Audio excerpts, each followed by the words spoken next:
The buzz of the Boston Marathon is still lingering. The sun is coming out, temps are getting warmer, and if you're itching to log some miles, we get it. But don't forget to strengthen those muscles too. And here with some great starter ideas is Dr.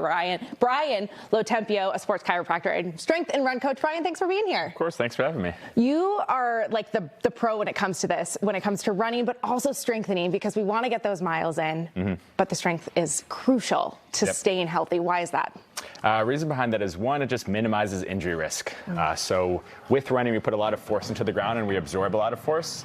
And with strength, we're able to do that and able to tolerate higher loads at a faster rate. So that allows for more miles, farther distances, and faster paces. Well, that's why we run, right? That's what we want to get to. So you can do this in the gym. We've shown that before, but you can also do it with just bands at home. So you're going to walk us through a couple steps that we can do. Yep. I want to give options for those that are going on beach trips or going up to the mountains this summer. So we have three moves here for strength moves for banded work. So we're going to go first is kickstand deadlift. We're going to put that band underneath that foot. We're going to have that back foot up on the ball of the foot. And we're going to kick our hips back to that back wall, keep a vertical shin, and then drive all the way back up to the top.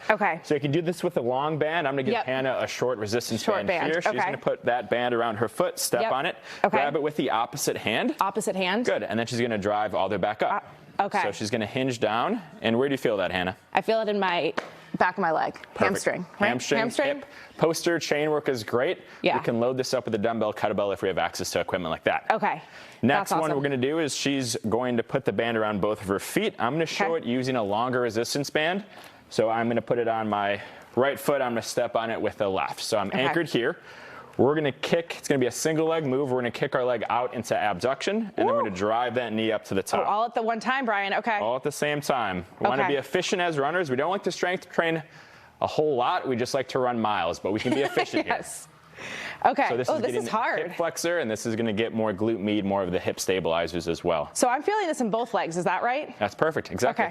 Efficiency is the name of the game. There we go. All right. Third move here. Last move is going to be a banded terminal knee extension. We're going to put the band behind our knees, and Hannah's going to show it without a band. We're going to drop into a bear position. So hands on the ground. Knees are going to be elevated just about an inch, and then we're going to send our hips into a downward dog.